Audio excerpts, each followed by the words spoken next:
Doctor صاحبہ، اس وقت موجودہ صورتحال اگر دیکھی جائے تو آپ کیا سمجھتی ہیں کہ اس مفاہمتی یادداشت کے اوپر دستخط ہونا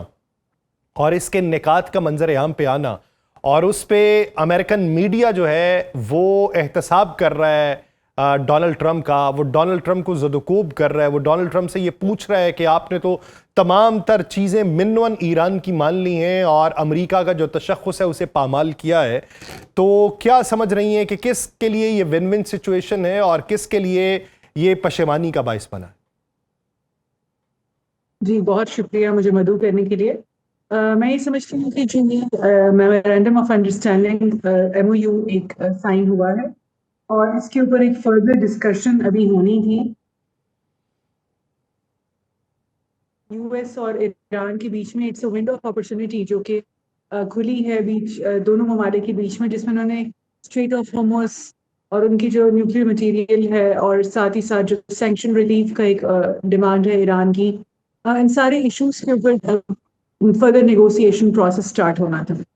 اس کے اندر آپ یہ سمجھ لیجیے کہ کچھ بہت بنیادی سی باتیں ہیں جو ہمیں سمجھنی پڑیں گی۔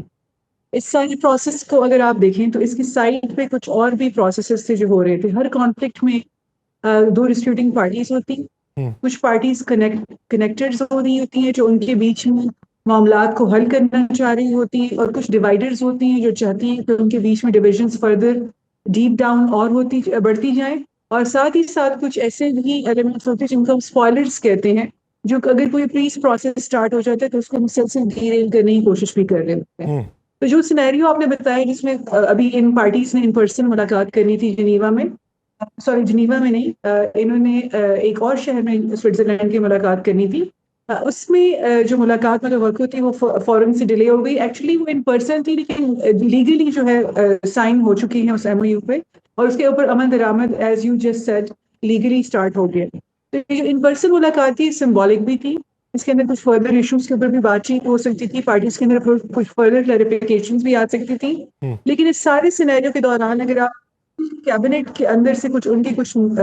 منسٹرز کے جو فار رائٹ کے منسٹرز ہیں ان کی اٹیکس دیکھیں جو اس وقت وہ ٹرمپ ایڈمنسٹریشن پر کر رہے ہیں، وہ بہت اسٹرانگ اٹیکس ہیں، جس میں بین گویر ہیں ایک، اور ایک اس میں ایک دو اور جو ہے منسٹرز ہیں جو کہ بہت شدید قسم کے الفاظ میں مذمت کر رہے ہیں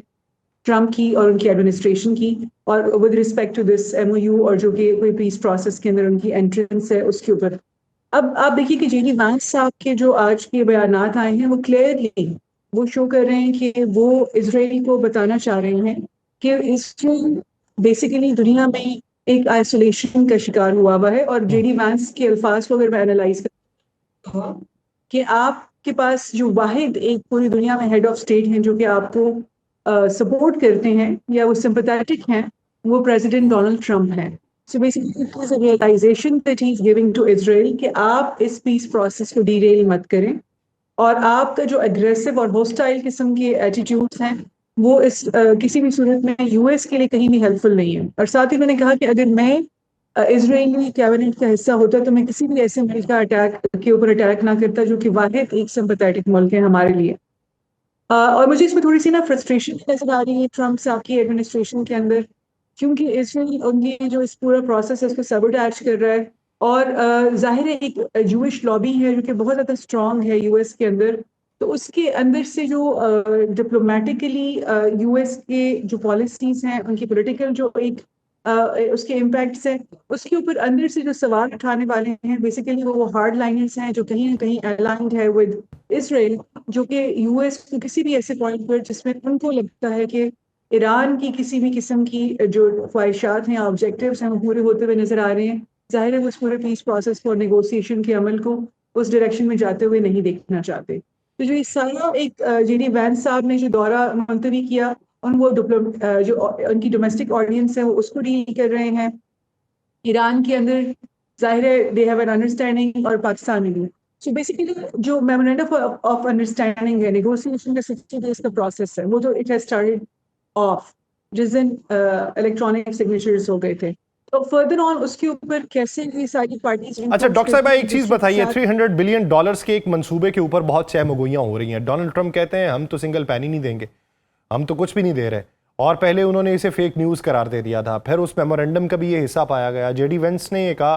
کہ ایک ایسا فنڈ بنایا جائے گا جو عرب ممالک کی طرف سے ایران میں معیشت کی بحالی کے حوالے سے ہوگا, تو امریکن ٹیکس پیئرز کا پیسہ اس پہ خرچ نہیں ہوگا. یہ $300 بلین آئیں گے کہاں سے؟ اس کا معاشی پیکج کس صورت میں ہو سکتا ہے؟ کتنے عرصے کے لیے ہو سکتا ہے؟ اور اس کا آؤٹ کم کیا نکلے گا؟ اور اس کے مستفید کون سے ممالک ہوں گے؟ دیکھیے اس کے بارے میں ہاؤ اٹ ول بی آپریشنلائزڈ, اس کے اوپر ابھی دیر از اے لاٹ ٹو سی. مجھے بالکل اسی طرح جس طرح کہ ایک غزہ بورڈ آف پیس تھا اور اس کے لیے جس طرح کا ایک فنڈ قائم کیا جا رہا تھا, اسی قسم کی ابھی جو یہ ایک ڈسکشن ہے, unless and until ہم اس کے اندر کچھ پروپوزلس کے اوپر how the countries operationalize it, who will give money to this fund, it is yet to be seen. There are so many things recent times میں جب میں یو ایس ایڈمنسٹریشن کی طرف سے دیکھتی ہوں تو ان کے اندر میٹیریلائزیشن جو ہے وہ کافی مجھے کم نظر آ رہی ہے کچھ عرصے سے جب سے ٹرمپ کی گورنمنٹ آئی ہے. تو میں یہ سمجھتی ہوں کہ ابھی اس $300 بلین کا جو فنڈ ہے اور اس کا کیا امپیکٹ ہوگا, کبھی وہ ریلیز کریں گے وہ فنڈ یا نہیں کریں گے, کون سے ممالک اس کے اندر پیسے جمع کرائیں گے. I have actually I'll take this with a pinch of salt. بالکل اسی طرح جس طرح میں اس سے پہلے جو بورڈ آف پیس کی خبریں تھی اور کچھ اور جس قسم کے ٹرمپ صاحب کے منصوبے تھے جن کے اوپر عمل درآمد نہیں ہو سکا, I'll take it with a pinch of salt and I'll just see کہ اس پیٹرن کے اندر نہ فال کر رہا ہوں. اچھا ڈاکٹر صاحبہ, آپ سمجھتی ہیں کہ ایران کے اندر ایک رفٹ ابھی بھی موجود ہے؟ کچھ لوگوں کے نزدیک یہ ہے کہ امریکہ کے اوپر اعتماد نہیں کرنا چاہیے تھا, کچھ لوگوں کے نزدیک یہ ہے کہ بیچ میں بڑے سالس پڑے ہیں تو اس لیے اعتماد کر لینا ہی ٹھیک ہے. تو وہاں پر یہ تمام نظریات ایک پیج پہ کیسے آئیں گے اور اس میں کتنا وقت لگے گا؟ جی یہ آپ نے بہت ویسے انٹرسٹنگ سوال کیا. ایران کے اندر جو گورنمنٹ ہے, گورننس میکینزمس ہیں, اور اس سے اوپر اگر ہم پالیسی اور ڈیسیژن میکینزمس کی یہ جو باڈیز ہیں اگر ہم ان کو دیکھیں تو مجھے لگتا ہے کہ جو شہید امام خامنہ صاحب تھے انہوں نے آن پرپز اپنی یہ اسٹریٹجیکلی اپنی جو انٹرنل انسٹیٹیوشنلائزیشن تھی وہ کچھ لیئرڈ انداز میں کی ہوئی تھی, اور there was a decentralization of powers and decision making bodies as well. ہمیشہ اگر ہم ایران کو دیکھیں تو بہت لیئرڈ قسم کے ان کے انسٹیٹیوشنل میک اپ ہوتا ہے, اس کے اندر بہت سارے عہدیداران ہوتے ہیں, اور میرا خیال ہے جو ایرانین ریجیم کی جو سروائیول کے ریزنز ہیں وہ بھی ڈیسینٹرلائزیشن ہے. اب اس میں آپ نے جو ڈسکشن سٹارٹ کی ہے کہ اس میں کچھ ہارڈ لائنر اپروچ کے مالک لوگ بھی ہیں جو یہ سمجھتے ہیں کہ یو ایس اے کے ساتھ ایران کو ریپروچمنٹ ڈپلومیٹکلی اس پیس پروسیس میں نہیں کرنی چاہیے تھی, اس لیے کیونکہ Iran can not trust U S. So basically یہ جو ہارڈ لائنر اپروچ ہے اس کو ہمیں سمجھنا پڑتا ہے کہ یہ کچھ فیکشنز ایسے ہیں ان کی گورنمنٹ میں جہاں سے اس طرح کی آوازیں ہمیں سنائی دے رہی ہیں, but this is a very small fraction. اس کے اندر بہت زیادہ پریگمیٹک اور ماڈریٹ اور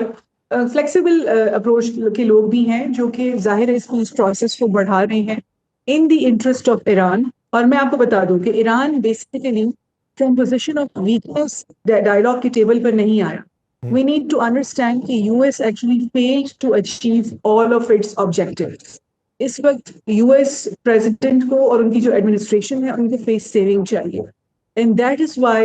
they came to the dialogue table with Iran. نہ انہوں نے رجیم کو اسٹاپل کیا, جو ایران کی جو تیل کے ذخائر تھے اس کے اوپر جس قسم کی وہ کنٹرول چاہتے تھے وہ بھی اچیو کرنے میں ناکام ہو گئے. پھر دیکھیے اس پورے جنگ کے دوران بھی جو یو ایس کے جو ریٹرک تھا اور جو اس کے آبجیکٹیوز تھے وہ مسلسل چینج ہوتے رہے. تو اگر ہم اس کو اس حساب میں دیکھیں تو بیسیکلی یہ مسلسل یو ایس کی اہداف کو حاصل کرنے کی ناکامیاں ہیں, اس کی وجہ سے وہ اپنے ریٹرک چینج کرتے تھے, اور finally they need a face saving کہ وہ جس کو ٹرافی کے طور پر اپنے عوام کے سامنے پیش کر سکیں.